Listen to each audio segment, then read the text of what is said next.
Thank you, first of all, for joining us on what is this second in the series of reopening webinars that we're doing at VTIC. Can I start, first of all, by acknowledging the traditional owners of all the lands on which we gather today, and to pay my respects to their elders past, present, and emerging. Just a couple of quick housekeeping notes that I do want to cover off. And really, if you've joined us before, you're very familiar with this, but just a little bit of a reminder, your microphone has been muted and your camera is off. So that has happened automatically. You don't need to worry about doing that yourself. Can I please ask that if you have any questions to post today, that you would please put them into the Q&A box. Not into the chat box. I'll only be referring to the Q&A box as I'm going through questions. And also just to note, because it's a quite lengthy session, in talking with Allan yesterday, we've agreed that what we'll do is we'll try to ask the questions as we're going through the session today. Otherwise, it might get a little bit too hard to wait for an extended period of time before we start pulling those questions back again. So we will make every effort to try to get through all of the questions as best we can, but please just make sure that you put them in that Q&A box. And also, I just want to note to everyone, it's a requirement that we let you know that the session is being recorded today. I also want to take a moment to acknowledge and thank our partners at the Victorian State Government, in particular, the Department of Jobs, Precincts and Regions, who have partnered with us for many elements of this series that we're delivering, but in particular, the session today. And it's been great to be able to work with them through this process, but also through the generosity of the grant that we've received from the state government. We're actually able to do all of these sessions that we're doing this week for free. A lot of this training, particularly around aggression training, and we've got another 2-hour workshop on Friday around what to do if your business is actually identified as an exposure site. I've seen some of these sessions anywhere from $250 to $400 to participate in. So we're really pleased that we're able to bring this to you at no charge as a kind of byproduct of the fact that we've had the grant from government. So it's been terrific that we can do this with the industry at what is a really, really critical time right now.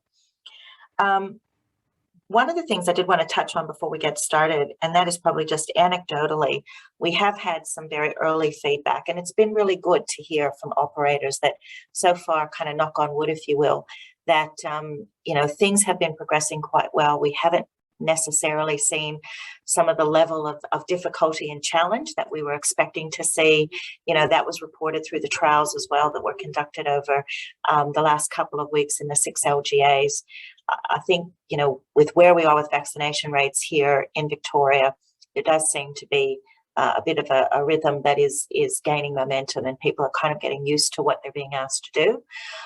But we do feel that it's really important to be preparing our industry in the event that something does happen, and that's really what today is all about. I do also want to just make a comment and refer everyone on the line. Hopefully, if you're already a member of VTIC, you're well aware of this. But if you are on the line today and not a member of VTIC, we do have an industry support hub. It's the VTIC hub that we have created. And I would strongly urge that everyone on the line actually continue to refer to that hub.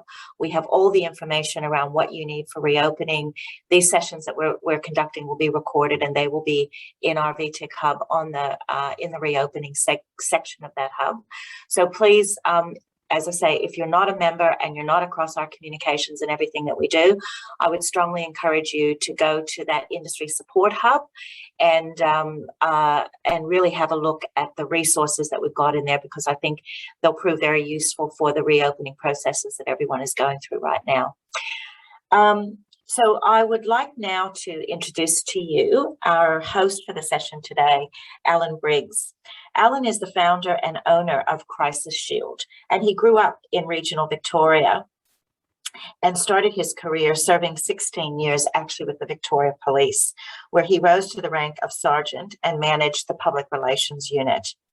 Allan went on to work as manager of media and public relations in the Victoria State Emergency Services for 4 years. Allan has extensive experience in high-profile crisis and emergency situations across a variety of incidents and fields in his career. Allan now shares his expertise through his client work, presenting at events and conferences around Australia and lecturing at universities in Melbourne, including RMIT, Deakin University and Victoria University. Allan holds a Bachelor of Sociology and Police Studies, a postgraduate diploma in Public Relations and a Master's of Communication. Allan and his team at Crisis Shield have developed this webinar today specifically for the needs of our tourism and events industry here in Victoria. So please join me in welcoming Allan. Good morning, Allan, and lovely to have you with us today. Allan, we just need to get you off of mute. There we go. Thank you, Allan. Thank you, Felicia. Thanks for the introduction, and good morning, everybody. Great to be here, and I'm really excited to run this session for you today. So without further ado, I might share screen and we'll jump into it.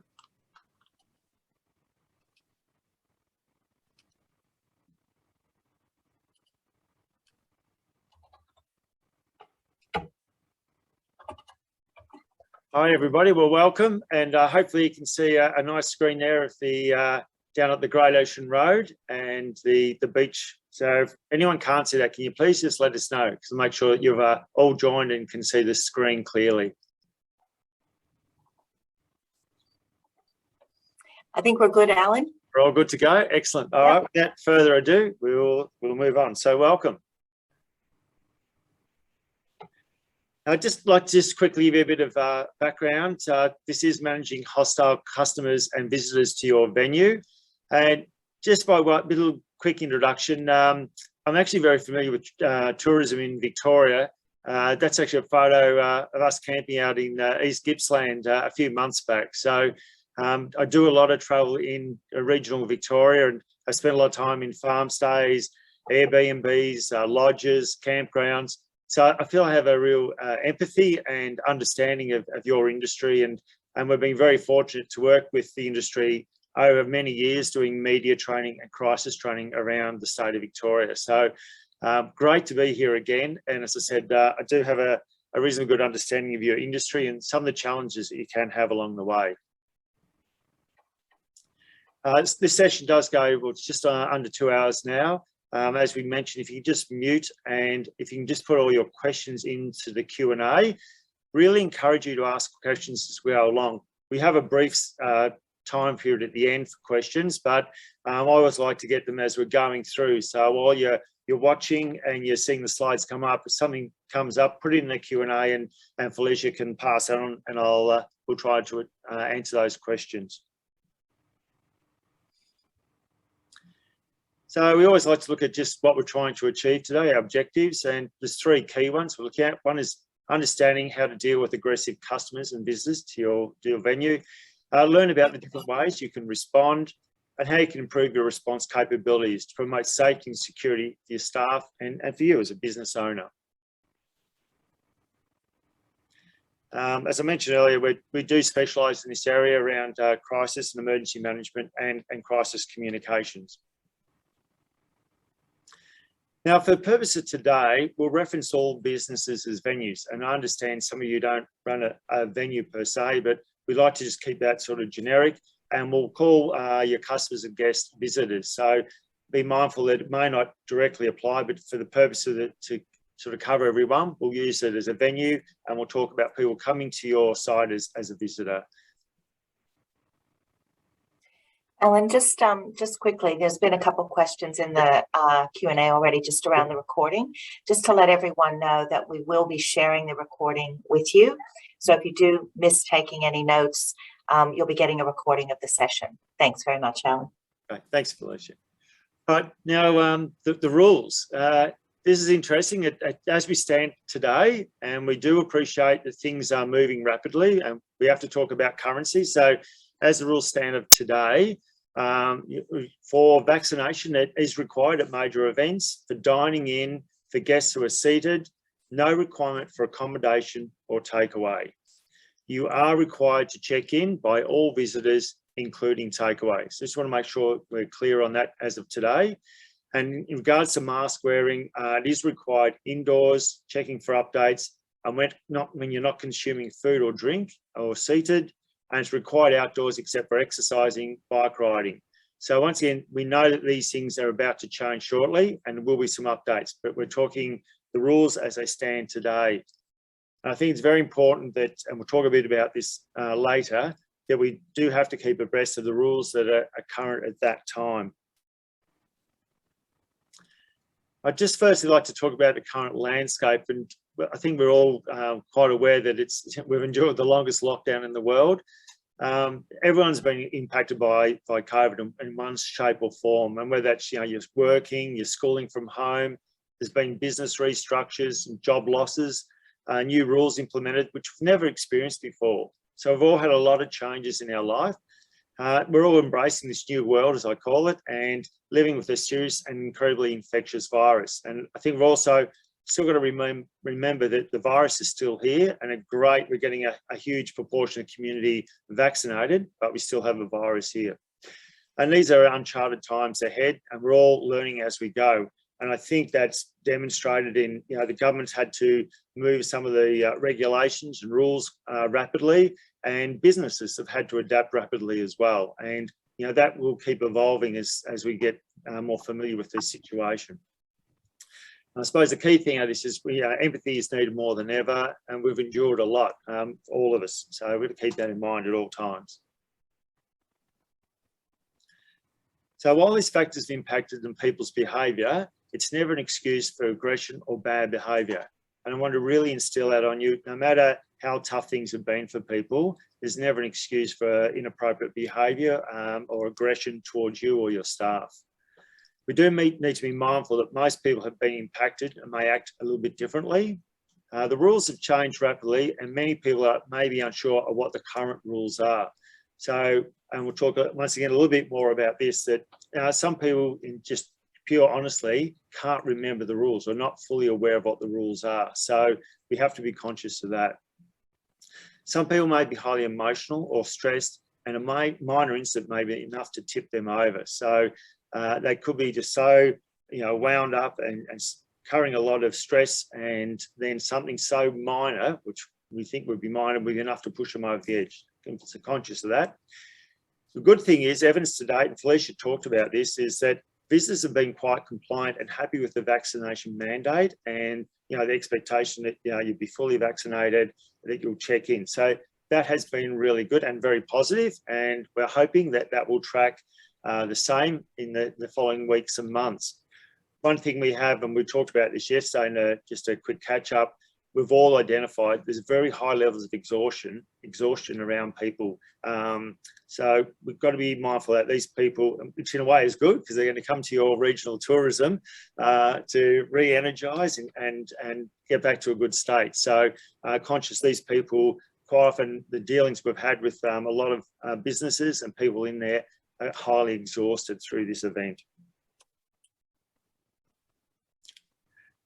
Right, so we like to break this into 3 phases. This isn't just about the immediate response when something goes wrong, but there's actually 3 phases to it.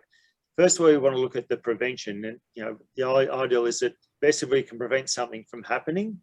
The next thing we want to look at is as our response. How would we actually respond if the event did occur? And very important is the recovery phase. So I'm going to break those down and talk about them today. There's just a few things before we start. Is, make sure you and your staff are sufficiently prepared to answer the below. So when someone, they might ring up, they make an online inquiry, social media, or they've just arrived at your venue, these are the sort of things that you should be up to date with. What are the government regulations or rules that apply to your venue? And that's around the vaccination of visitors, of your staff, check-in, mask wearing, how many people per square metre. You need to be really conscious of what that is, because one of the things we find, if you're not familiar with the rules and you're hesitating or getting it wrong, that can cause aggression, or if someone is quite aggressive, it'll sort of inflame them to think, well, you don't even know what the rules are. So it's very important that you have that ready. And I even recommend printing that out. You might have a briefing with your staff or just checking what are the current rules, and you print that out. You might have it just on your counter or in your office and just give a briefing to staff saying, today, these are the rules that we are bound by, that we've got to comply with, and everyone's quite clear. And if staff member isn't clear, they might say to the visitor, do you mind just waiting with me? I'll just confirm. They can go in and look at that printout and say, yep, I'm quite clear what the rules are, so I'm confident in the ground I'm standing on. Because if we're wrong, obviously the customer is going to get upset, or the visitor. And the other thing is that we don't want to have any confusion. What's your company policy? Sorry, just on that point, Allan, might be worth noting that, the roadmaps for both Metropolitan Melbourne and Regional Victoria, they are available, of course, on the coronavirus website. If you are a VTIC member and you're receiving our communications regularly, we outline what those restrictions are, but we always refer people back to the roadmaps for both Regional Victoria and Melbourne, which thankfully will come together from Friday when we hit 80%. But that's actually a really good tool in terms of having that printed out, Allan. I think that's a good point. And that's probably the go-to resource for something like that. Yep, thanks. Yep, excellent. Always going back to the government website or VTIC and getting the latest. And as I said, I find I'm maybe a bit old school, but I find printing it out and having it there, and it's black and white, you can read it, it's easily accessible rather than trying to log on and check there. Next important thing we find is, what is your company policy around checking in, vaccination mandates, hand sanitizer, deep cleaning, masks, contact tracing, moving around the venue? Now, some of these things are mandated with the rules as far as vaccination and checking in, but there are other things around your deep cleaning, your masks, your contact tracing, movement. So it's important that your staff and you are quite clear on that. Some people may ask about that, or some people may challenge you on that. So it's clear that you are, say, for example, some businesses are separating front of house versus back of house, or isolating some areas. So if there is an outbreak, they're only using one toilet block or one dining area. So be very clear about what sort of things you've put in place around your venue to manage that, because people will be asking. And I will also put in here, it appears that wearing masks will be relaxed, in the next phase. It's important. Some people are really quite concerned about catching COVID, or just become very comfortable wearing a mask. So some people may continue to still adopt those practices when they don't need to, and that's fine. That's just their personal choice and their concerns. We've got to be conscious of that. So yeah, so second one, your company policy about checking in and so forth. How has your venue worked to reduce transmission of COVID? Now, some people may ask, what have you done? And that's where you talk about, your regular cleaning, you're opening up with your fresh air, you're checking the vaccination status, your staff are being vaccinated.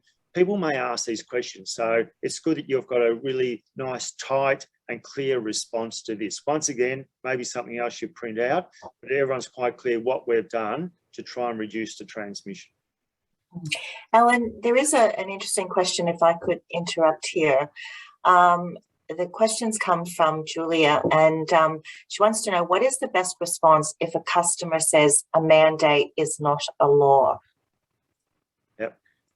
Our understanding is the government has put these mandates in, and if you do not comply, you're exposure to a fine, and you're bound to follow that. So as it stands today, if you don't follow, for example, you let people who are unvaccinated in, you're exposed to that fine. So it's very black and white to me that these are the mandates, the rules have been put in place, and there's enforcement around that. So yeah, and I think the other point is, some of this stuff is actually, not all of it, but some of it is actually dictated under the public health order, which actually is a law. Yeah.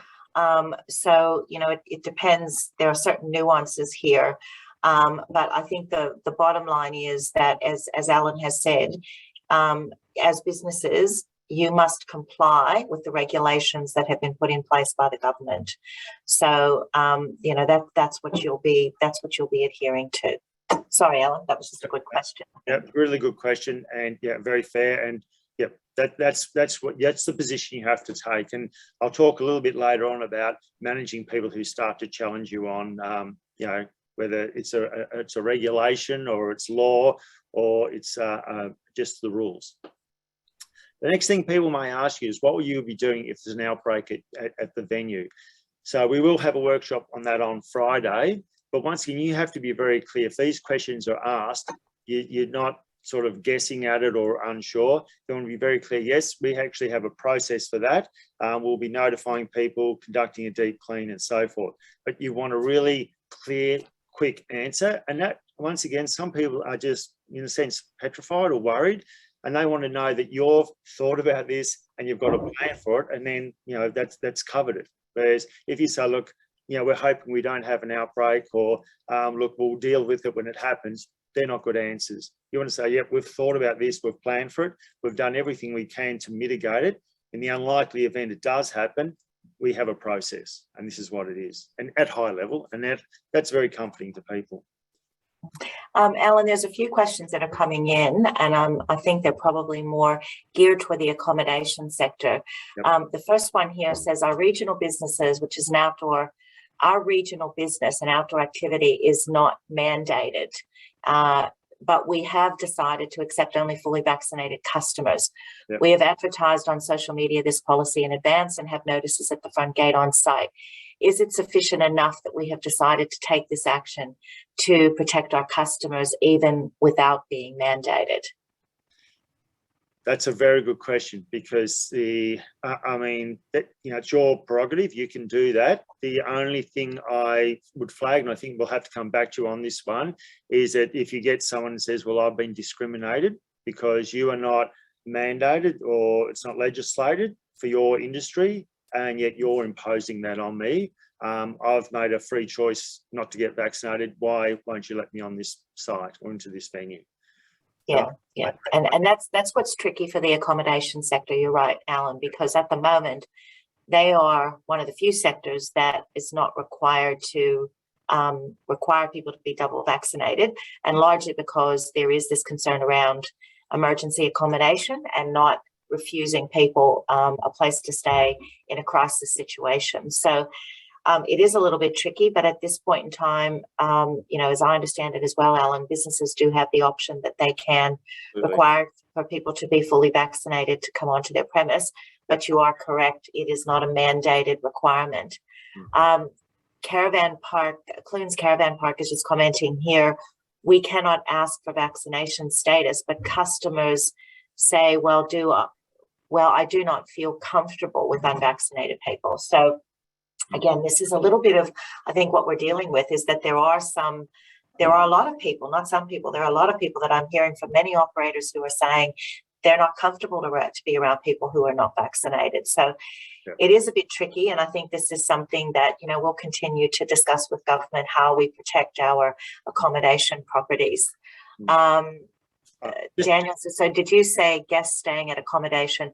That's correct, Daniel. At this point in time, and again, as Allan said, these rules keep changing, but at this point in time, guests of accommodation properties are not required to be fully vaccinated.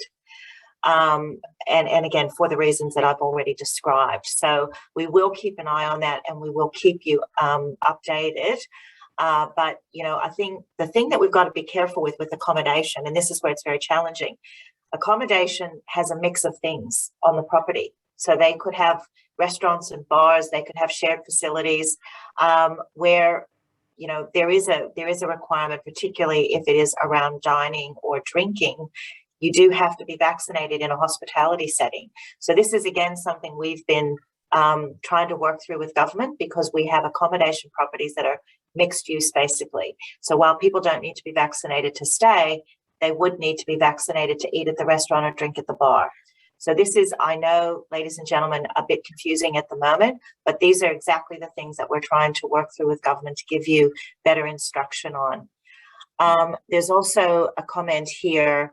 Are we legally obliged to refund a gift certificate if it was purchased prior to the new legislation? Consumer Affairs have not been able to answer that question for us. That's a really That'd be a very contemporary issue that would have only just popped up, Alan. Any advice on that one? Yeah, look, I think you've got to make a balancing decision there. My gut feel, and I'm basing this on, if someone has purchased the ticketing or the accommodation in good faith and the rules have changed, my gut feeling would be to give that person a refund. My understanding at the moment is it looks like you're going to have fairly strong bookings over the next few months, so you should be able to fill that booking. So I think, in fairness to the person, they've purchased that in good faith, believing that they'll be able to attend that, the venue. The rules have changed, and I take it they're not vaccinated and they can't attend. I think, in fairness, they should be getting a full refund. That's my feel. That's the way I would play that. Okay, thank you, Alan. Sorry, carry on. The other one I just wanted to talk about is when there's rules or the regulations, it makes it easier for us, in the sense sometimes they may be uncomfortable, but that we can say the government has imposed or made these rules or regulations. I'm bound to work within them. If I don't, and it's no different, I'll talk later on, it's no different about your occupational health and safety, harassment and bullying and those type of things. I've got to have a safe workplace. Now, government has said this is what's required. You have to fall into that. So you can go back to your visitor and say, I'm complying with this. So it's almost like I'm the messenger. I'm bound, and if I'm not complying with this, I'm exposed to a very significant fine. So that's why I have to do it. It's when people come in, for example, we talked about people going to the outdoor where it's not mandated. You've made that decision. I think you'll be going back to people saying, we're doing it as a matter of safety because the consensus is, and the evidence is, that it's a safer place if it's fully vaccinated. Now, the only challenge I could see there is if people then go onto social media and then start identifying, saying, look, and targeting you, saying, look, you're discriminating. All right, we'll keep on. Now, the other one I've got here, what's your policy around refunds and cancellations due to COVID-19? So we've touched a little bit on that. If the person, we talked about this yesterday, if someone, and you made it very clear in all your communication that you need to be, and it is, government's made it very clear, you need to be double vaccinated to arrive and partake in a meal, or the conditions are you need to be fully vaccinated. If that person says, well, I haven't done it, well, that's on them. That's not on you. And, they can't stay, and they've lost their money as far as I'm concerned. I don't think it's fair on you. You've made it quite clear that was the rules of entry, and they've come down and they can't comply with it. They've lost their money. So I would hold that position if they come down to that. Alan, and I think that last point that we've added in, ladies and gentlemen, if you have not already, in light of the changing circumstances, reviewed your T's and C's, I think it's really important that you have a look at that, because you need to be very clear that you're spelling out the conditions of entry into your property. And if people fail to comply and they show up anyway, that, as Alan said, they will not be able to gain entry. They won't be able to basically fulfill the reservation, and that will be at their own expense, that the reservation will be cancelled. But you need to get that into your T's and C's so that you're very clear and that you have something that you can point to in the event that that occurrence does happen in your business. Yeah, absolutely. And just the last point, or second last point there, is just thinking about, visitors' concerns. So, if there's an expectation that they will wear masks, they'll be expecting you and your staff to wear them. Contract tracing, if they turn up and no one bothers to ask, and they'll be thinking, oh, well, what's going on here? So, we've got to follow the rules as much as they do as well, and that sets a good behaviour as well. So when people turn up, look, you're required to check in here. We need to, just to validate your vaccination status. You are required to wear masks indoors, and at the moment outdoors, unless you're those other exemptions, if you're exercising or eating or partaking in a meal, or you're sitting down. So I think the more we've got to lead by example in those things. All right. So once again, prevention, early intervention is far better than late rectification. Make the guidelines clear before arrival. So ideally, the visitor will be fully aware of what's required well before you meet them. And we look at having these sort of, if you like, gates you've got to go through. So the last thing we want is someone arriving on our doorstep and they say, well, I didn't know, I didn't understand, or I thought. We don't want that, because it's very hard to diffuse that. We ideally want everyone arriving and being quite clear on what's required. So ensure the rules around COVID, the vaccination check-in, mask wearing are displayed clearly at multiple touch points for the visitor. Now, touch points don't have to be physical. Things like your website, if you made that quite clear on your website there about what the requirement is, and we discussed earlier, some of you are operating purely accommodation, and then some have got dining, some have got outdoor activities. So you have to look at your venue and say, what areas apply? You might say to people, for accommodation, you can check in and you're not required for the vaccination. However, if you need to partake in a meal or do these activities or use a general dining area, you must be fully vaccinated. So you need to look at your venue and be very clear and have that up on your website. So if I'm looking there to make a booking, it's very clear. I know where you stand and what will be required. So that's the first one. Your booking page or confirmation. Once again, if you can put it in there, what the requirements will be. So tell them once, tell them twice, tell them 10 times, just to reinforce so they're clear. They can't at any stage say, I didn't see that anywhere. Well, it was on the website, it was on the booking page. Now, another thing I think is worthwhile, and you'll see this quite from, for example, I just had a missed a call there from my dentist. People send you a message just confirming that you're arriving for your appointment or when you're staying. A text to somebody, for example, who's leaving Melbourne that morning saying, looking forward to seeing you. Just a reminder that you will have to comply with the government regulations and the rules. Any questions, give us a call. So if I'm getting in my car to drive down the Great Ocean Road or up into the high country, I haven't gone for a 2 or 3 hour drive and arrive and be disappointed. I've had that text and go, well, what does that mean? I can ring up and confirm, or yep, I'm clear, I know what's expected. Next touch point, of course, is our reception area. Most of you now have got the signage up, but we do need to just reinforce that. People come up, it's quite clear, this is what's required. And the other one is around your venue, just a reminder. And we just got a little note there, we don't want it overbearing that every 10 steps is a sign, wear your mask, check in. I think you've got to use some common sense, but you need some reminders every now and then. And even back to some of the simple things, and we talked about 12 months ago, and in the restrooms of having, remember to wash your hands. Was it, you've got to sing that song, Happy Birthday, while you wash your hands. So you wash your hands properly, you've dried them, wearing a mask, distancing. So just at the appropriate places, there's gentle reminders that people know what's required. All right, now we talk about creating what we call a safe space when people come. So this is all in our preparation. We haven't even met the visitor yet. Consider having free masks and hand sanitizer available throughout the venue. Now, once again, there's a cost involved with this, but it's worthwhile, once again, having that there to encourage people to keep their hands sanitized. And again, some people are quite nervous and will want to have masks on still. So having that available sometimes is not, maybe, as they get into their room or the dining, there's just masks available that people can take on.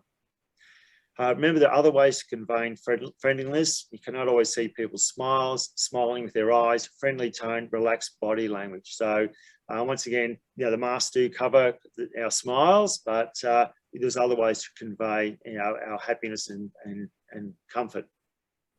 Be patient, understanding this is a new world, and a lot of us and customers may need reassurance. So once again, I was talking about earlier about just knowing quite clearly what the regulations are and what you'll be doing.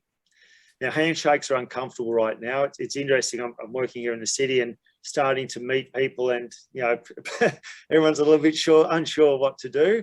I say the best thing is putting the elbow out, the elbow tap, and it just makes it like people know, all right, okay, I mightn't shake hands, but if I do an elbow tap, welcome, it makes people feel comfortable. If someone goes to shake your hand and you're hesitant, it can just not start the conversation too well, or the visit.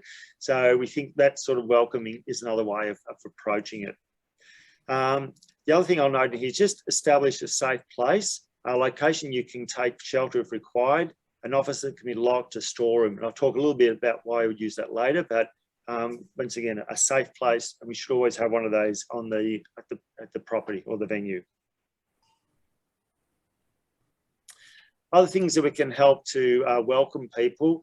I think things, and this is a bit of a personal view, but I know I go to yoga studios, and I don't know if everyone's ever been in there, but they have soft music, soft lighting. They have, the incense, the oil diffuser, and you sort of have this zen, relaxed state even before you start the class. So it's all about the mood and the tone. So my view is when you're approaching and thinking about having stayed a lot of your venues, those little things as you approach can sometimes just soften people. They may be, quite distressed for all the reasons we talked about earlier. If I come into somewhere and all of a sudden I've got a welcome mat, I've got some flowers or some nice music or, a diffuser, it might be just enough to just take a little bit of edge off people. Think, oh, I've arrived, I'm at my safe place, I'm at my destination. So I feel, already I feel a little bit better. Things to consider, it might be a gift, if it's a drink, a food voucher, or something like that. And once again, I know there's a cost involved in that, but sometimes we can do, it might be just, a minty or, an iced water or a fizzy water or something. So just think about something you might be able to add just to say welcome. And I know years ago I used to go to the islands, go to Fiji, and they put the lei and they give you a cocktail, and you think, wow, this is fantastic. So those little things, once again, can just take a little bit of the edge off people and make them feel a little bit more relaxed and comfortable. Things like ease of parking and ease of checking in can once again just relax the person. They think, this has been such a great experience. This is good for normal business beyond COVID, but I'm already, I feel good already. It's a good start. So I've come down, I'm pretty wound up. I'm already starting to feel good, and I haven't even met anyone. Now, there may be several factors that cause a person to be aggressive, and some may be totally unrelated to you or your venue. So as I said, the impact of COVID can contribute to that. Other factors could also be happening, like there's mental health issues. They could be having relationship issues, alcohol, drug affected person, financial stress, or maybe they've even lost their, had a family loss. And we think back over the last 2 years, a lot of people have had to, have family people pass away, and can only have 10 people at the funeral, or people have been in an ICU in hospital and you couldn't visit them. So quite distressing. So you've got to remember, this is sort of a load that people are carrying, so some people. It's important when we listen to remain calm. Aggressive people are easily triggered, and agitated or confronting them may be enough to tip them over. So if they're coming in, you usually can see these people too, they're sort of wound up, they're tight, they're stressed. Us going and sort of knocking them head on is not going to make things better. So, we want to calm them down. Now, one of the main incentives to get away at a venue like yours is to relax, recharge, and release the stress. So we also got to realise that they're coming in to actually, chill out. So that's what we can try and offer. So just be mindful when you're talking to these people. There could be a raft of reasons why they're distressed beyond COVID. So we've got to just keep mindful of that.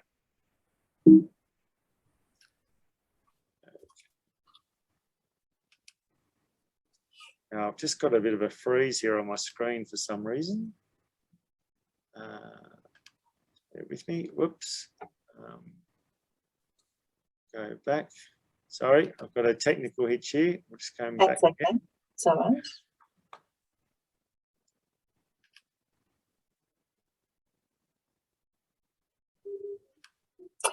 Allan, just while you're getting back to the screen that you need to be on, I'm just kind of keeping track of the questions that are here. Ladies and gentlemen, there's a lot of questions people are asking that are really technical questions about government requirements. And Allan is actually not from the government and really not the right person to be answering a lot of the questions that you're posting.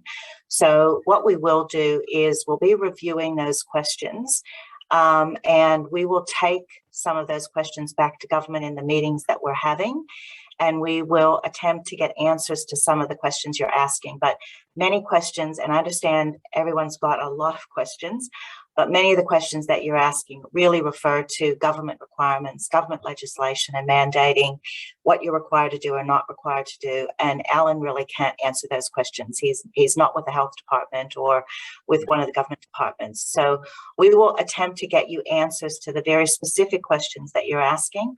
I'll look through this and facilitate some of the other questions that Allan can answer in a bit, but I just wanted to flag that. That we're just not going to be able to get answers from Allan on some of the questions that you're posting. Yeah, but having said that, we do encourage those questions in the Q&A because we love to know what you think, what's on your mind. So, and maybe some of these slides here are triggering those questions. Yeah. So, yeah, and we will get those answers, but it's just not appropriate to ask Allan to answer those questions for you because we really do need to get a government response. Yeah. Some of the other mitigating factors to have is that we always say listen, so that they may have concerns or have incorrect information. And as we understand earlier on that, things are moving rapidly, and that's why it's important that you're very clear on what the current regulations or rules are, and let them speak before you do anything. So the person may come down and give you a story of what they think of the rules or regulations are, hear them out, and then you can step in and say, well, I've actually got a copy of it here and I can show you and share that with you. The other thing we just mentioned here is, are there any environmental threats, unsafe, the venue, nature of the group you're checking in, consider the best staffing options at reception. And try not to make any aspersions here, but yeah, sometimes if you've got a group or something you think, oh, this could be a bit hostile, or I could potentially perceive problems here, I might put some senior staff on, or the owner of the business might be the best person at reception, as opposed to other groups you say, look, I'm happy to put junior staff on. Keep reception area clean and tidy. Reception area should be clear of any items that could be used as a weapon.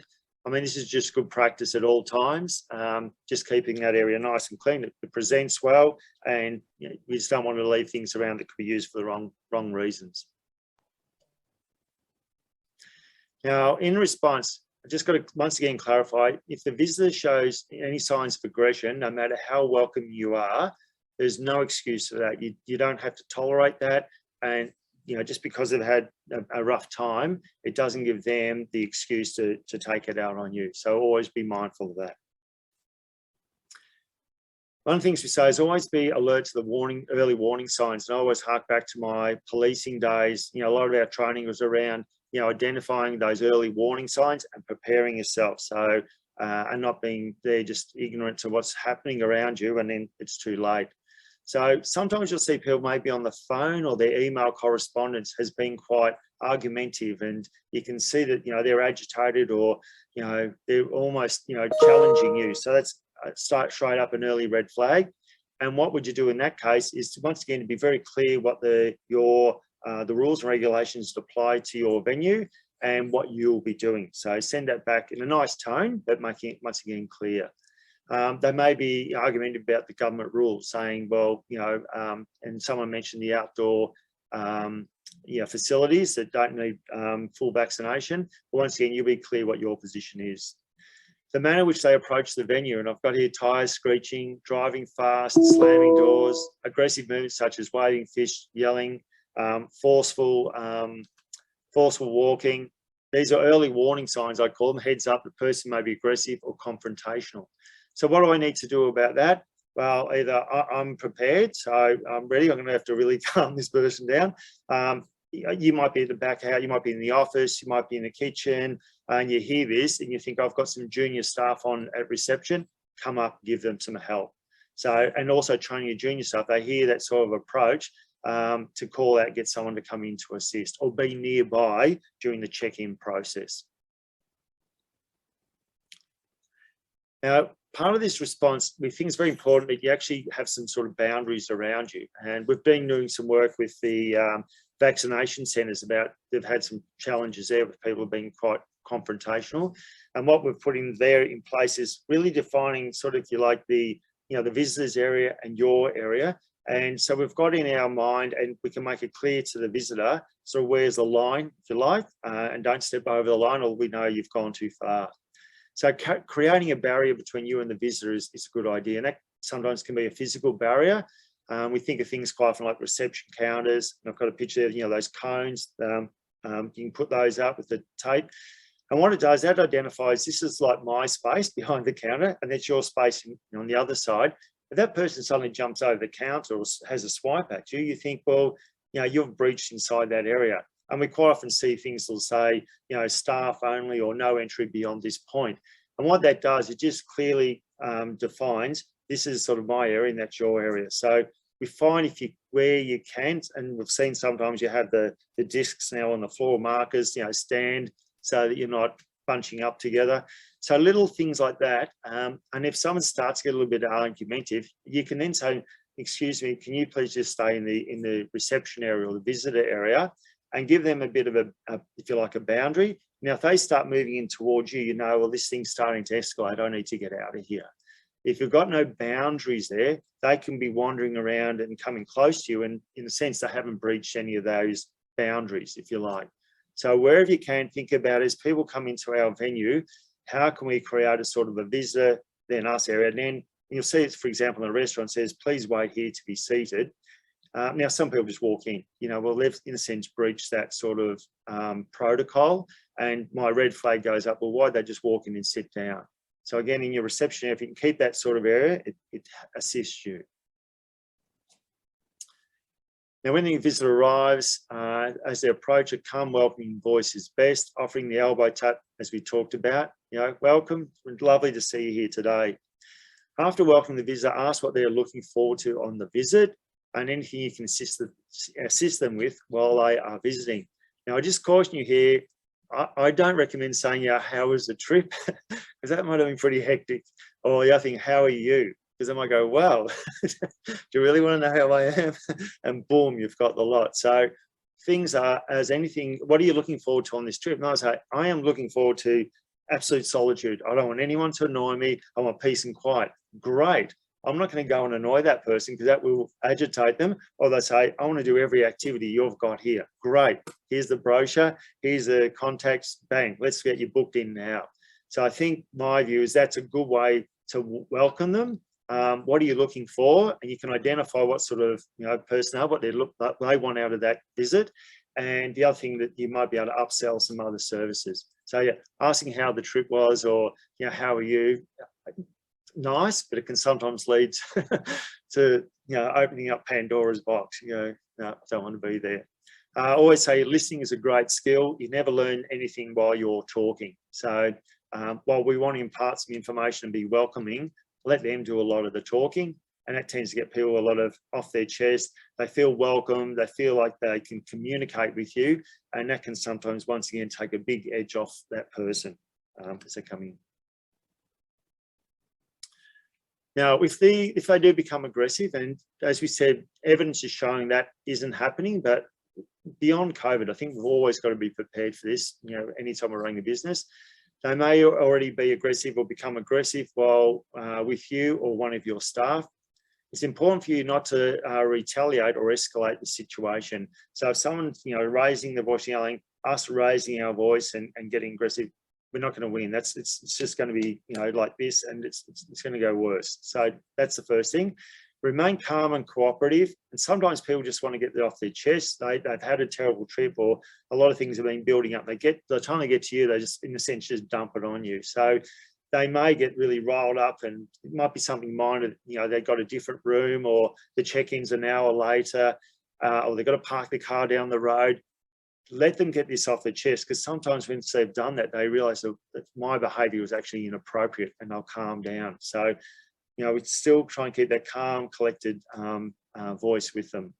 Listen to their concerns as well, because they may be valid. They may bring up some very valid points. So before we launch into, well, these are the rules and regulations, you must do this, must do that, they might have some very valid. So once again, we always let them, is there anything I can help you with? Can you please explain? Let them get it out, and then you can go, all right, yeah, that's actually a very valid point. All right, how can we resolve this? As passionate customer service people, you're keen to assist and provide a great customer experience. While aggression isn't acceptable, you may be able to soothe the visitor and calm with a helpful manner. So we're there to sometimes, just as I said, just soothing them. They're wound up, just let it get off the chest and we might be in a good position.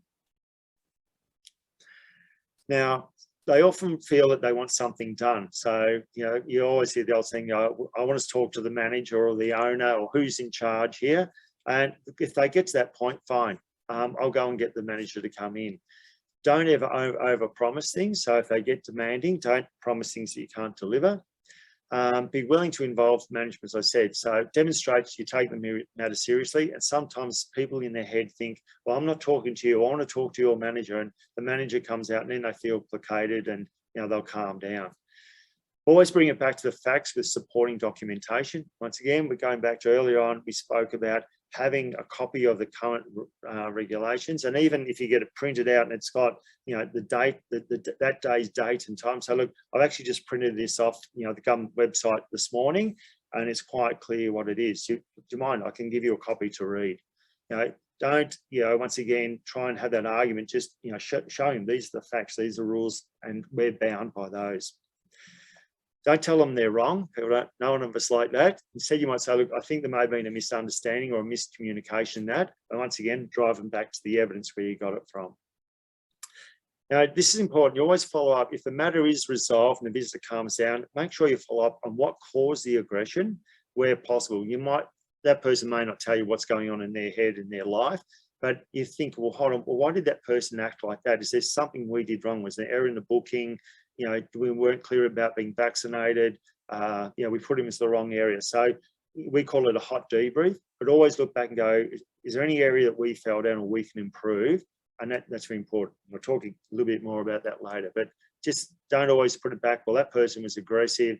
We sorted it out and just move on. Why did that happen? And is there anything we can do to improve that situation? Now, once in this response, if it starts to get really heated, some of the things you can do, they start yelling at you, I hear your point of view, I can get someone to help you, I'm not authorised to do that. And another thing, and I have noticed in a few places saying we're required to follow government rules. If we don't, we face significant fines. And I think that's very important to explain to people, we're bound by these rules as much as you are. If we break these rules, it's a huge fine, a massive fine. So we just can't expose ourselves to that. And that then leads the person goes, well, yeah, I can see why. I mightn't agree with these rules, but I can see your position as well. So putting that forward. Now, at this stage, if they're getting that and yelling at you, you should be prepared for your defence. It's heading in the wrong direction. What we recommend is you step back. Certainly don't step forward. They might take a swing at you, lunge at you. Just take a step back, and that gives you a little bit of space. And we always say turn side on, and basically you're ready to make an exit if you need. And if they keep going, you may say, can you stay in the reception area, and you leave and go and get someone to support you. It's another staff member, the management, or maybe it's your partner in the business, and get them to support you. Having a reception area and staff clearly defined will help. Talked about that earlier. And ask the visitor to remain in the reception area. So if they're starting to yell, say, excuse me, I'll be back with you in a minute, and then leave and go and get that support. That may give them also a chance just to calm down a bit. You're not in a sense in front of them. They may calm down, they may leave, they may follow you, but at that stage, I'll be saying it's time for you to exit. If it continues, I said, call your security. Now, I know a lot of your venues, you won't have security. Your security, your IT, your security, your cleaning, your catering, everything. So just have in mind, though, if something does happen, what are we going to do to escalate? Where can I get extra support? So it might be calling other support, other staff, or maybe a business partner calling them in. Now, I don't want to alarm you about this, but it is worthwhile considering if you've got a duress alarm, you can alert some other staff or management. And this could be anything. You could have a hold up. Someone comes in with a weapon, says, empty the till or hand over your phone or the cash you've got. Sometimes just be like the doorbell, just sometimes very simple. You just a little button under the counter or there, you hit that, and they might go to a buzzer in the office or in the kitchen, out to the workshop, or in the a spare room where someone else is, and then you hit that, and that alerts them come out and help. So give that some consideration. And often the presence of additional staff will help de-escalate. So, and I'm not saying everyone jumps in and sort of stands like this, but just having other people, and they'll just stand back a few meters so they're not gathering in, but you're present in the room. They might go and start setting tables or moving some chairs around, but people go, all right, there's some other people here, I better calm down. If they're continuing, you ask them to leave. You don't have to put up with this, and back away and get behind the counter or keep a safe distance away from them. If they keep going, and I think by this stage, you've tried all avenues to be nice. If they're just being aggressive, then escape, just leave. Never encourage physical confrontation. We never, ever encourage that. And just leave the area and seek some assistance from other staff. You may need to take shelter in a safe location as discussed earlier. And that's where we talk about that safe place. And this could be for a raft of reasons. If someone comes in, they're aggressive, that's coming in to rob you, is that, I know in my head, I can go out that, down that hallway, I go in that room, I can shut it, lock it, put the filing cabinet or a chair or lay against the door, and it's a safe place. I'll get my phone and call for help. So just always have that as a last resort. Don't worry about the reception, the cash, the mobile phone, the laptops. Your safety is most important. So if you get to that point, don't think, oh, I've got the till here and I've got some equipment. Just go. Don't worry about it. Go and keep yourself safe. So this, as I said, fairly last resort type of stuff. But if you escalate, you think this person's not calming down. This is getting worse. I need to leave this situation and get some help here. And at this stage, I'll be looking at calling 000, calling the police, because this has gone beyond, well beyond anyone being reasonable. Now, this is another very important part, because we've gone through the response. So we've looked at how we can try and mitigate this happening and preparing. We've gone into the response phase. Very important that we think about the recovery and what are we going to do if this has happened. It's not like we think, phew, that was, it was pretty uncomfortable, it was a horrible experience, and we just go back to work. Recovery is very important. And if you don't address recovery properly, it can have pretty significant impact on yourself and your staff. So I want to talk about that. These situations are distressing and staff will be exhausted. And I think it's probably fair to say all of us have been in a situation where we've had to deal with someone who's aggressive or argumentative, and myself included. Your adrenaline goes up, you can get sort of the hot and cold sweats, your heart rate's up. It's not a good feeling, and it's quite distressing. You actually feel quite exhausted after it. You don't sort of turn and go, oh, well, yeah, that was terrible, and keep working. Some people it can really take a lot out of them. So it's important to give staff some time out or rest time in those situations. There's no silver bullet for this. Some people are quite okay. They just need to go off and have a walk, might make a cup of tea, a bit of fresh air, and they come back and go, yeah, if I'm okay. Other people may need to take the rest of the day off. You know your staff, you know yourself. You've got to make a call on that, but you really need to monitor this. And it's not just a matter of saying to somebody, oh, are you okay? And I go, yeah, I'm fine, but they're not. I would enforce them to at least have 15 minutes to half an hour time out, just to, calm down, give them a little task. Like, can you go out and just go out and check the water tank, or, walk around and see that, the shed's locked or something. Don't put them near the person that's caused the aggression, of course, keep them apart, and then, make a cuppa and give them a chance just to calm down and take it in before you actually bring them back online. And also, very important, let them know they've done nothing wrong. The visitor behaviour was unacceptable. So, because some people think, oh, maybe I've done it, or I inflamed it, or, no, that person's done the wrong thing. You were in the right, and giving them that support. Because, particularly at the moment, we know staff are so valuable. The last thing we want to do is lose staff because of a situation like this. If the matter's been very upsetting, it may be wise to ask the aggressor to leave, and they're no longer welcomed, and to refund their booking. Now, we had a chat about this yesterday, because this is very much at your discretion, how you manage this. You might think, I just don't want this person in our venue. I'm prepared to actually lose that booking, because I feel uncomfortable having them there, and I'll wear that loss because it's just not worth it. So once again, that's something you've got to think about. You may decide not to contact this person and focus on supporting the staff and the internal process. Now, there's varying levels of this aggression. There'll be someone who's just annoying and you think they're not a very nice person, but they book in, they go their accommodation, or they go to have their meal, and we just sort of get on with life. And not a good experience, but we just let them stay, and then it escalates up to a point where you think it's just unacceptable. I don't want this person at my venue, and you may say, look, you can't stay here, and I now require you to leave. Of cancelling your booking. If you're doing that, my suggestion would be that will probably be at your loss. You just refund them, say leave this venue. If it escalates where, and we'll talk about shortly, it's worse, then there's other options. So just thinking about that, if it gets to a point you think this person is distressed, myself or my staff too much, I don't even want you here. It's not worthwhile.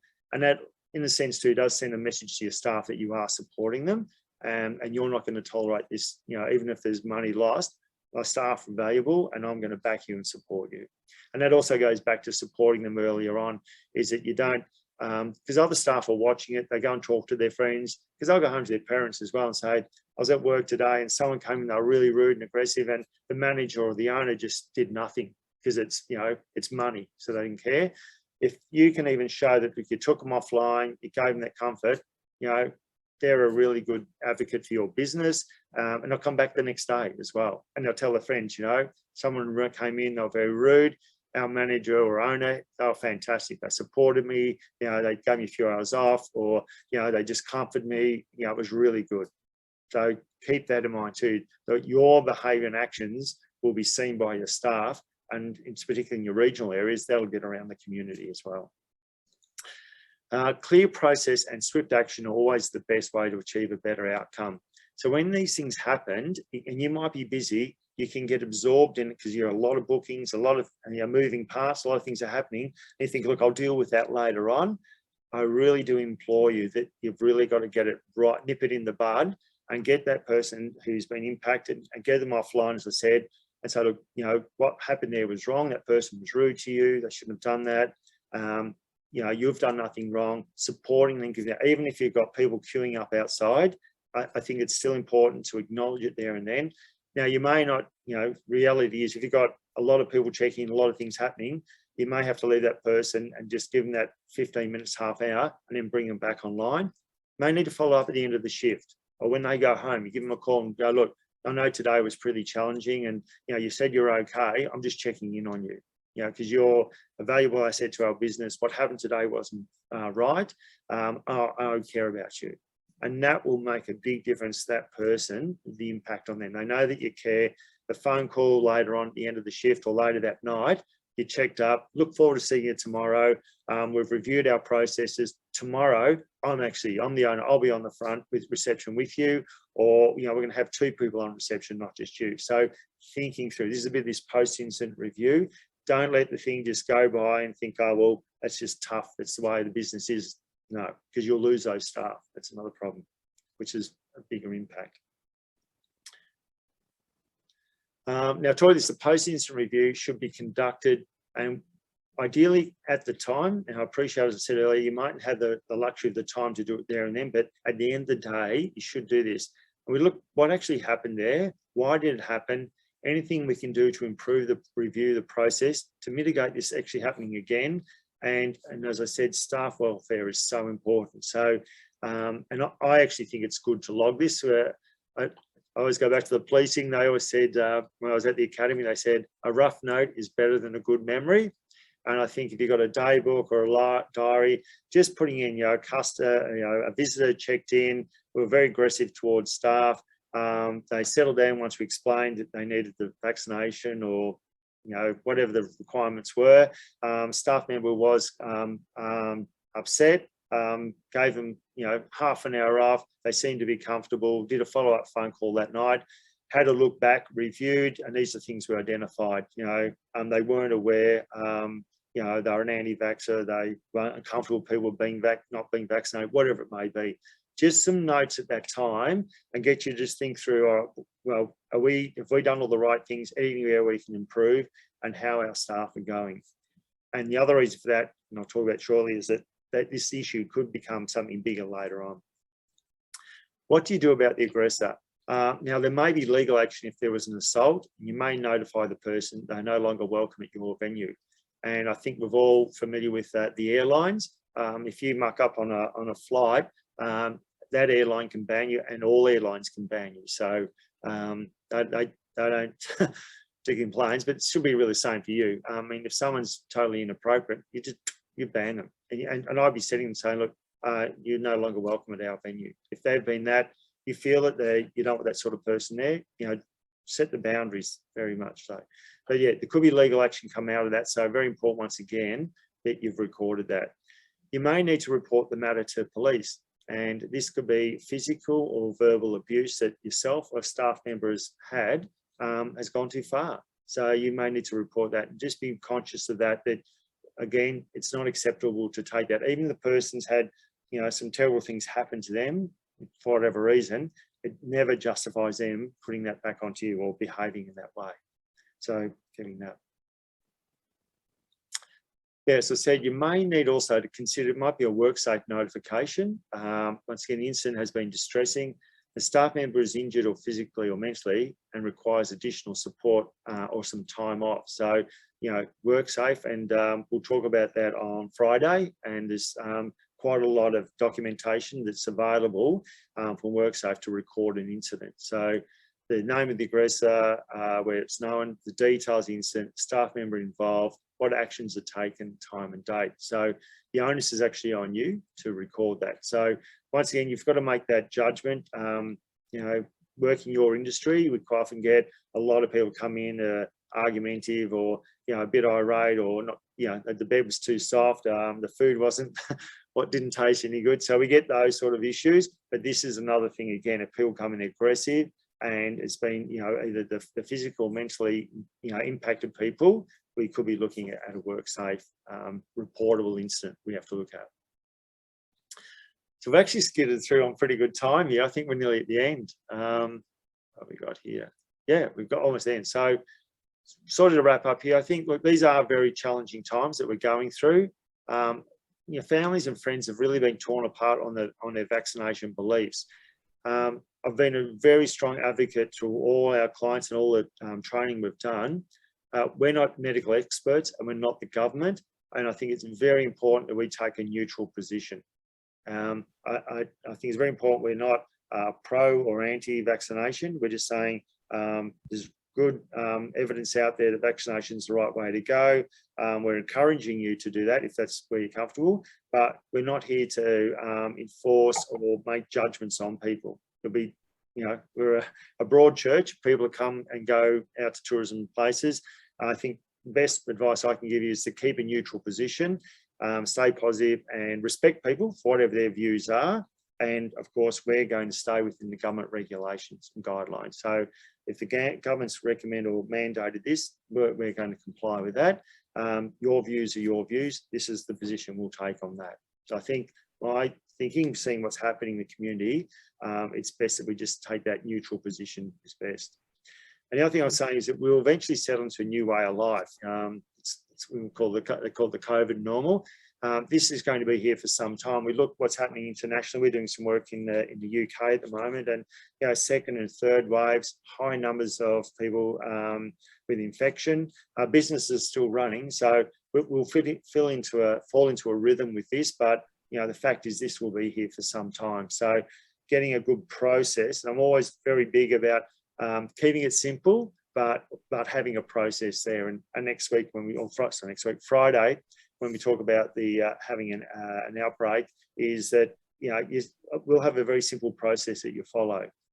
You can't wing these things; it won't work. You need to be very clear. And if I recap back earlier about your staff being very clear about what the rules and regulations are at that time, and what your position is on things and how you're managing it, it's a really good place to be. And then there's no confusion, and you're sure too, because when people someone comes to your venue and they start challenging you, going, well, what's your position? What are you going to do? If you start hesitating, I'll start thinking these people don't actually know what they're doing. And then I'll start really challenging you and really feeling more confident in my position. If you come and say, well, actually today I just printed off, here's the roadmap, here are the different stages. And if you like, I actually show you, here's our COVID outbreak procedure. This is what we do around our venue, very step by step. I think this person's actually they're on solid ground here. They've thought about this. All right, okay, I'll back off. So I think the more we can get our position, and we've even got that with a lot of things you do around your venue now. There's a lot of processes around, if it's in the kitchen or in the workshops, in the office. We do always have processes. Keep them very simple and to the point, but still have them there to follow. So I think, I'm zipping along. So just in summary, I think, the 3-step prevention is always best rather than trying to catch up. Having a good response process, and these slides will all be available to you. And then, as I said, the recovery is just as important as those other 2 steps. Don't just think it's done and just forget about it. Regional Tourism Board has some terrific information and support for you, and VTIC also has some, and we've got it up there. First of all, you should go to that hub that we talked about earlier on, because that has some really, just down the bottom there, really great resources. It's current. You can tap into that. The other thing, if you do have a question, you've got the email address there. And the other thing, as a last resort, you might be there, and then you can ring the reception or switch to get some help there. So, these guys are terrific. They've done a lot of work. They work closely with government. They've got their finger on the pulse. So, in the sense, they've done the research and the hard yards, and you can just tap into them for your response. Thanks, Allan. Some really great tips there. We do have a number of questions, Allan. Yep. But I wanted to, we thought it might be better to try to work through the questions as you were asking, or as you were talking about the issues. I think because the questions were so varied across so many different territories, it was probably better to leave to the end, which we've done. So I'm going to work through, as I did mention, there's a whole lot of questions that are actually rather difficult to answer because they do have to do with more of a government response. So we will work through getting answers to these questions, and we will come back to you individually in some cases where they are really very much about your business. Otherwise, we'll have some general questions that we'll be able to respond to everyone on. I'm going to try and sift through things here because a couple of things really, there's a lot in here about the mandating versus whether it's a law and whether it's appropriate. So I'm going to skip those because I think those are questions that we need to actually pose to government and get an answer for. There's questions about updates to the Service Vic app and vaccination status and how things will appear. So we will be coming back to everyone with some confirmation on some of these things. Questions about shared facilities. Again, these are quite particular, so I'll skip through that.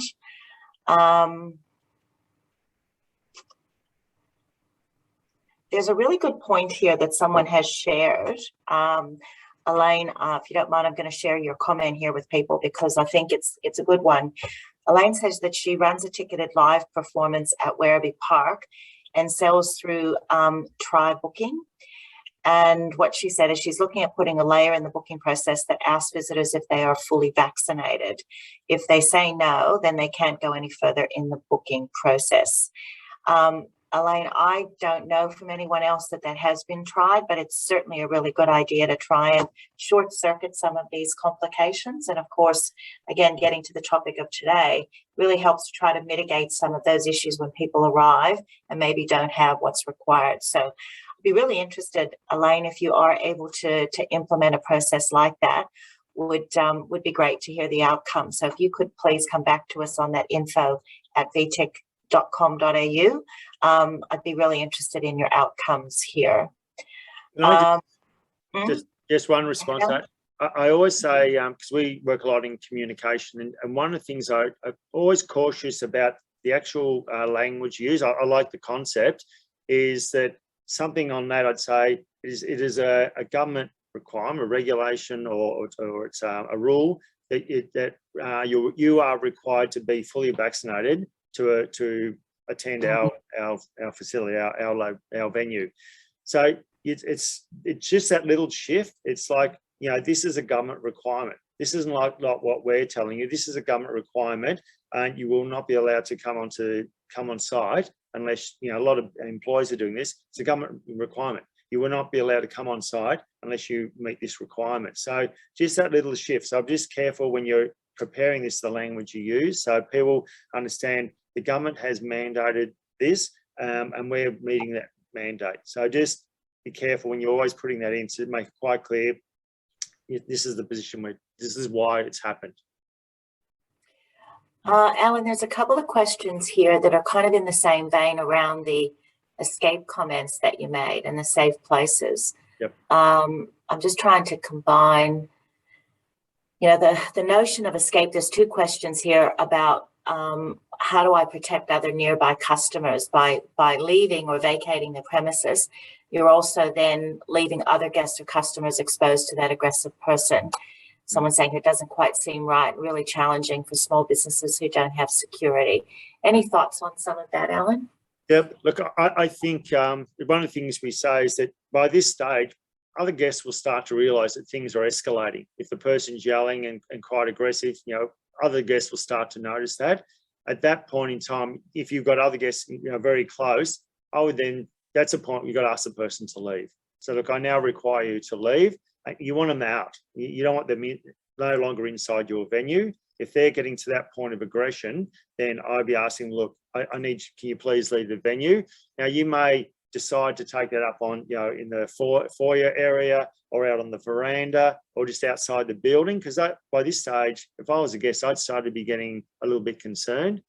Personally, maybe not, particularly if you've got elderly people or children, they could be quite distressed by this. So trying to remove it. So look, do you mind, can we step out on, into the foyer and talk about this? I'll just meet you outside and we can discuss this. So I remove them from there. Hopefully they go, all right, I want to talk to you out in the foyer, and I'll move out there. I'd also be looking for another staff member to come with you. Don't try and go out there on your own. Totally agree. It's not a good look if you're got to this person, the person's aggressive, and you just leave, and the person's standing there and's got staff, because they may start launching into your staff and arguing with them. So it's a delicate situation. Think it through. All right, I'm here, and I talked about that little the duress button or the alarm or alert. So you might hit that, and that tells somebody else, look, I've got to come out here and give them assistance. Try and take them away from that environment. I don't want them in there. It's just not a good look for your business. And you want to protect them as well. So you might say, look, do you mind just stepping into the foyer? Can we just stand out the front and I can talk to you there, and we'll resolve this. All right. Now, you might not resolve it, but they feel comforted, and try and remove them from that situation. So good point. Allan, there's a good point here, and it's come up in a couple of varieties of questions, but do you have any extra tips for someone who is solo on site? There's quite a few people that talked about a lot of times they're the only person on site. Yeah. What would you recommend for someone like that? Yeah. What could they possibly do? Yeah. Look, once again, we're always trying to look for the red flags. It might be that if, as people are checking in, can we have some communication with them before they come down? So once again, you tend to get a bit of a feel for these things. If it's been seamless and everything's working well, and it's been quite clear, once again, that little text message, that something like that could be enough. They don't respond, or they say, I'll tell you when I arrive what my vaccination status is. Absolute red flag to me. You need someone else in there when that person arrives. So trying to get some communication, depending on what your venue is. If you can have some correspondence with them in email or a phone call, text message, so you can gauge, and look, it's not, fail-proof, but you'll get a bit of a sense about what sort of person's coming in. And I said, if they're being very compliant, you go, yep, here's a copy of our vaccination, or yep, we're fully vaxxed, or yep, we understand we can't go into the dining room. Great. Because you think, well, this person's, I've got a pretty good sense that they're understanding what they're in for. The other thing is, you may look at, some people are doing is contactless when they come in. So if you've got cabins, or it's a room, an Airbnb, you might say, look, when you arrive, in the letterbox will be the key, or under the doormat, or the room will be open. Just go in, make yourself at home. I can check you in. And that's the other thing you remember. You might say, look, you don't even need to worry about checking in. If you're comfortable, I'm happy to check you in when you arrive. So you can actually create an environment where you don't actually have that interface, or you've had that communication. So by the time they arrive, you've got a reasonable sense of what we're dealing with. And as I said, the red flags there about them being hostile or, challenging you, that's a good indicator I'm going to need someone else on site with me. Last resort, and so again, I think it's that duress, having where you can just say to someone, hit that buzzer. It might be a neighbour. Some people have it like it's a phone you can ring up and it'll just dial through to a mobile. Think about those sort of things you can install. This is also not only for that. There might be a fire. You might have a heart attack or something, and you need some help immediately. So it's, if you're in a remote or you're isolated, you're on your own, I think give some thought about, and there's a lot of, I'm not pitching any particular brand, but there are a lot of things out there you can use in your mobile phone, how to do an emergency call on that. If you swipe it the right way, you can just do it. You don't have to unlock the phone. Just being, mindful. So if it happens, I know what I can do to alert somebody else that I'm in danger. So that's a good point, Alan. This isn't all about the situation we're in at the moment. These are actually processes we should have in place for really any kind of emergency situation. It could be a fire, power outage, could be a medical incident. Someone else has had a medical incident. I do life saving. Someone drops in front of you and has a heart attack. I tell you what, you're fully consumed trying to do CPR. You could be there for hours. Someone might check in for the next few hours. I want to have something I know I can hit that and dial emergency or hit a buzzer or a phone coming off and say, I need help, urgent. Bang, then you go back to the CPR. So it's not just aggressive people. No, that's right. There's a really good question here, Alan.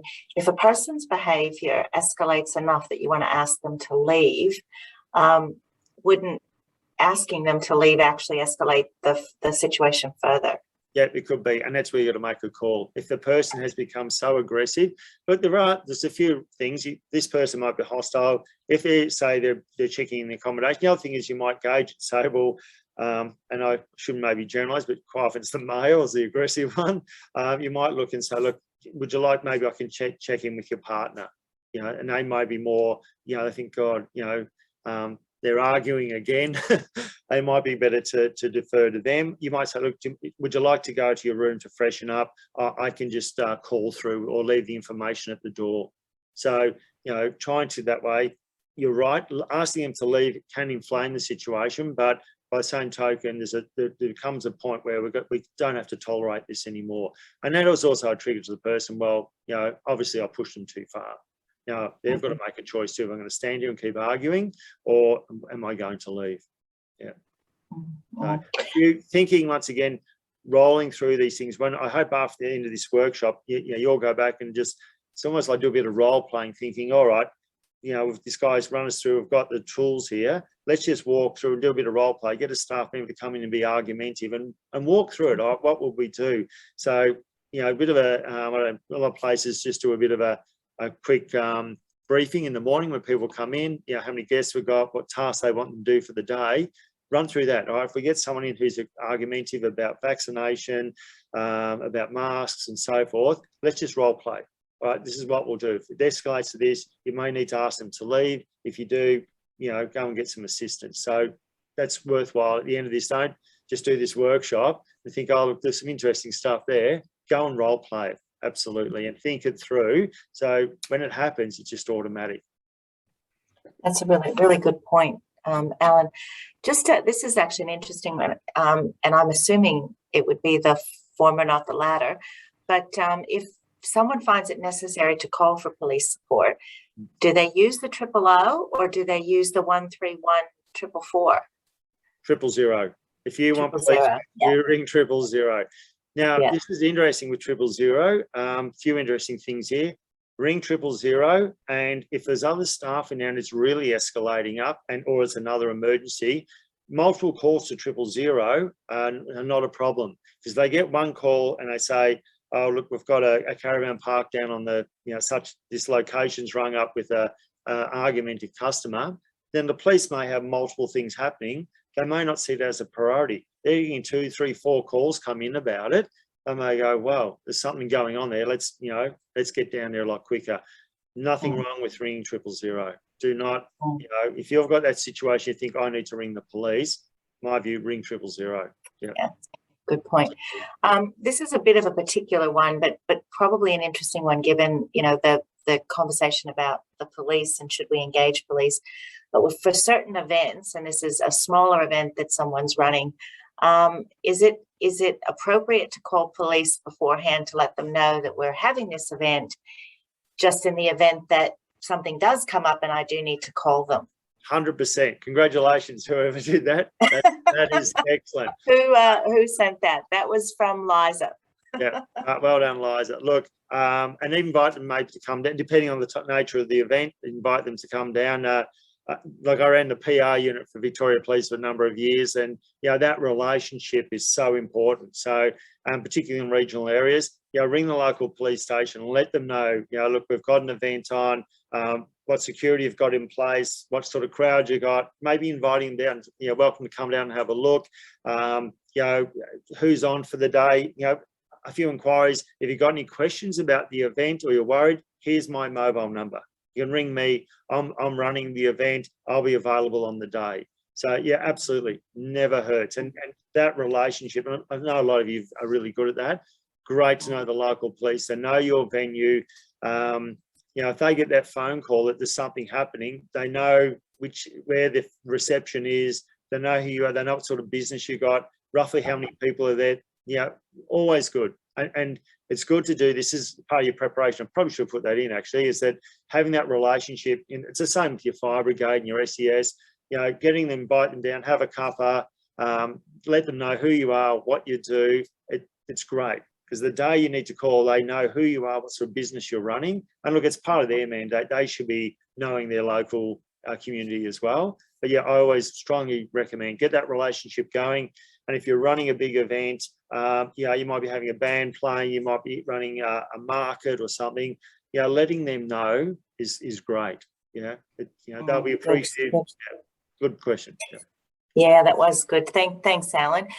There's a good question here as well. What about pointing out this individual uses security cameras in their business? Is it worth pointing out that the situation's being recorded? Will that help de-escalate, or will it make it worse? Look, people usually can feel a bit uncomfortable, but it can work. Just preface that, you should already have signs out at the front of your premises saying CCTV in operation. So that's the first thing. That should be, and it doesn't hurt to have a camera in an obvious place. A lot of people conceal them and you can hardly notice them. Sometimes you walk in the reception, next to those old cameras, new ones are quite small, and a lot of people miss them with those little bubbles with the camera. Sometimes a camera that's a little bit more obvious is not such a bad thing, because they know, well, I'm on camera, they know I'm here, and it just does help with their behaviour. Absolutely. If they're starting to get a little bit more aggressive, so look, once again, the other thing is always giving them the opportunity to step out or walk away. So don't paint them into a corner either. As I said before, you're not saying you're wrong, you've got wrong. Say, look, there must have been a misunderstanding or miscommunication. How can I help you? How can we resolve this? That type of language. And if they start yelling, screaming, say, look, please, we must advise you, we do have CCTV running here as well. That will trigger people, all right, we're on camera as well. Might not make them happy, but it may just help them, I better start behaving a bit. Because people know that'll be used if something escalates you a complaint, I've got the footage. So, yeah, good point. Really interesting question. Not sure if you can answer this one.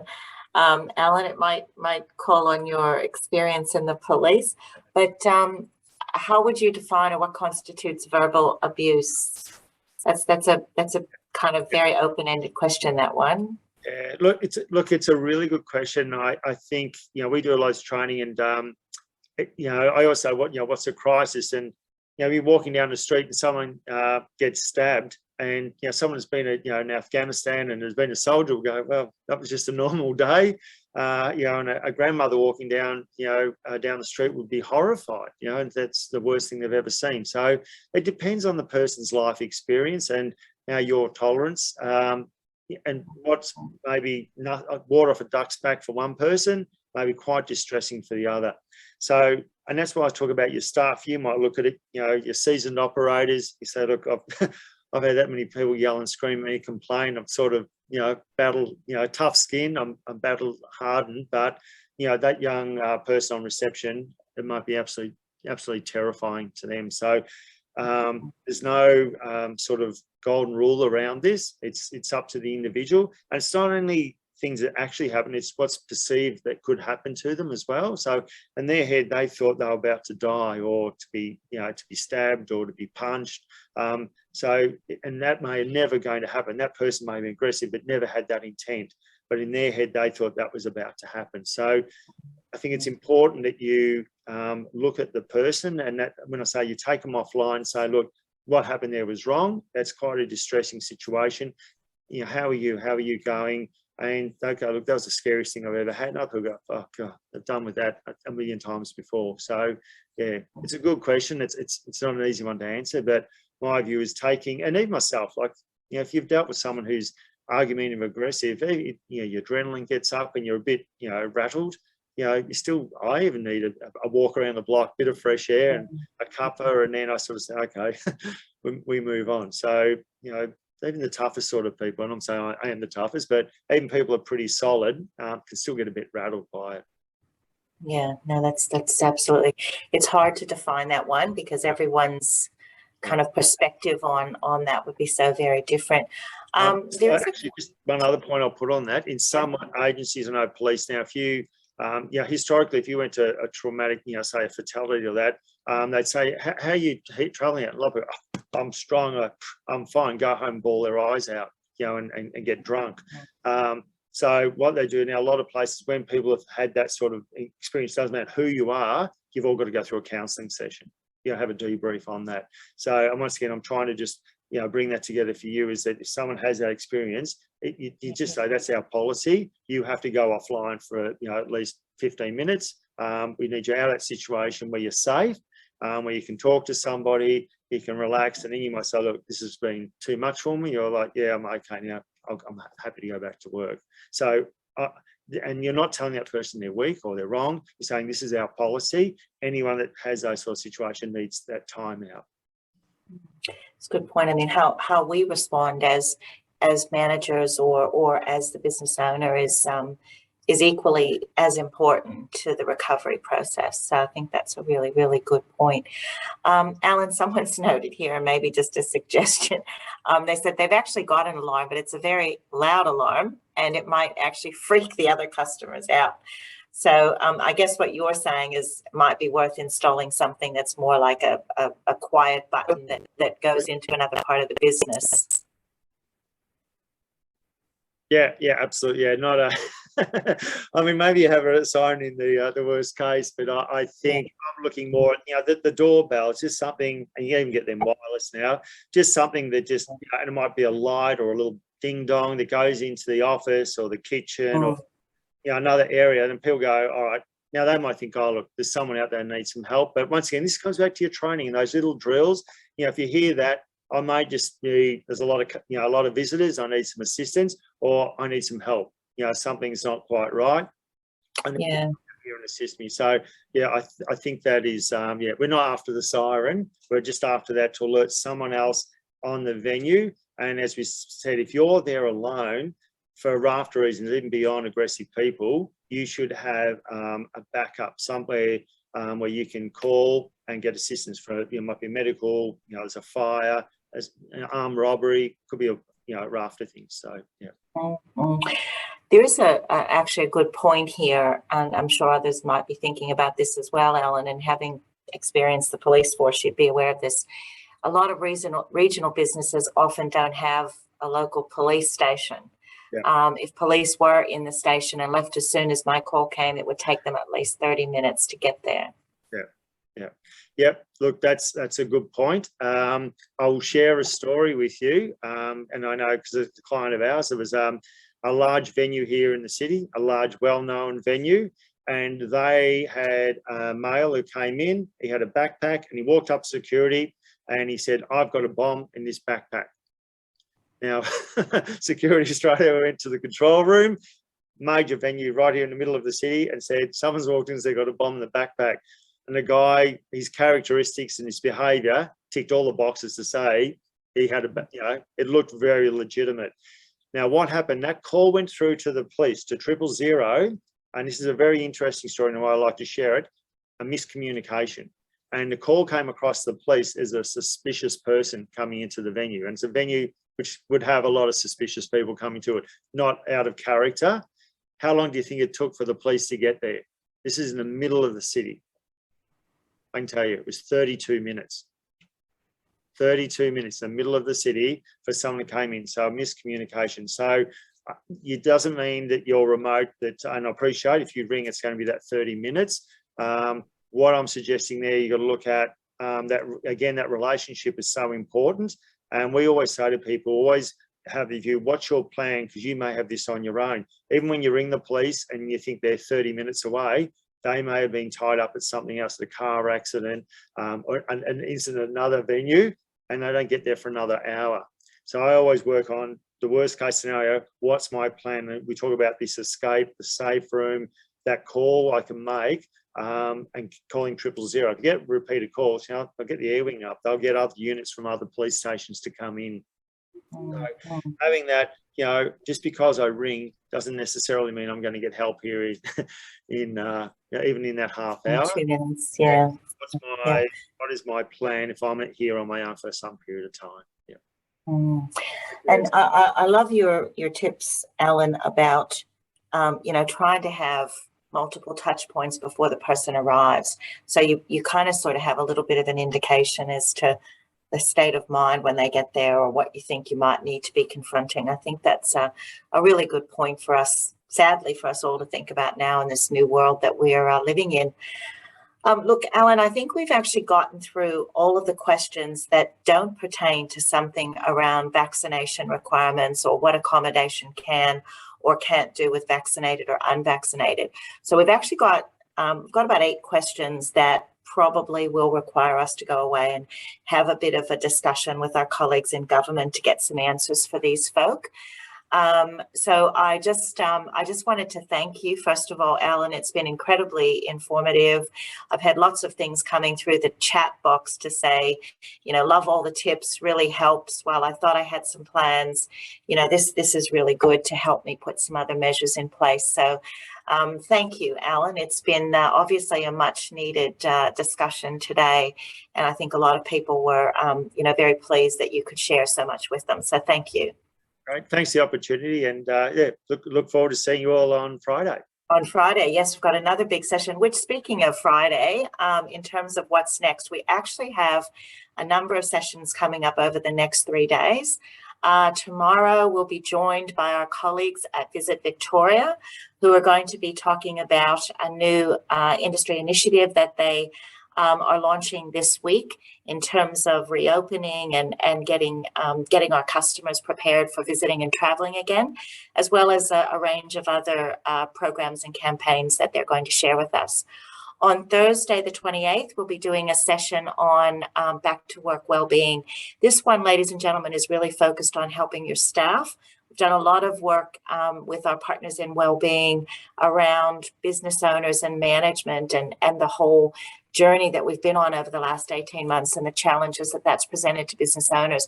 But this one is actually going to be about helping to support your staff in what they need to actually feel comfortable in coming back to work again.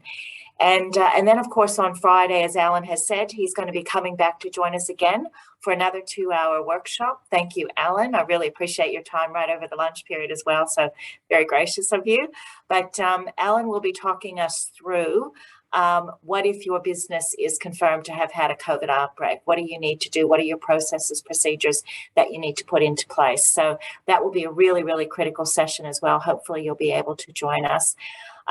Can I thank everyone? And again, I just want to repeat the questions that we weren't able to answer. We will try and seek out other answers from government with an appropriate response to the questions you've raised.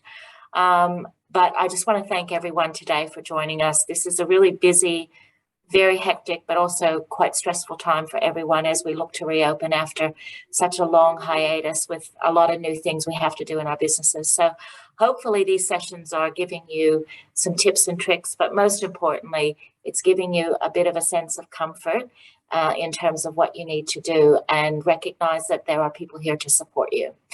So thank you again, Alan. Thank you to everyone that's still on the line, and we'll look forward to welcoming you back for the other sessions over the next few days.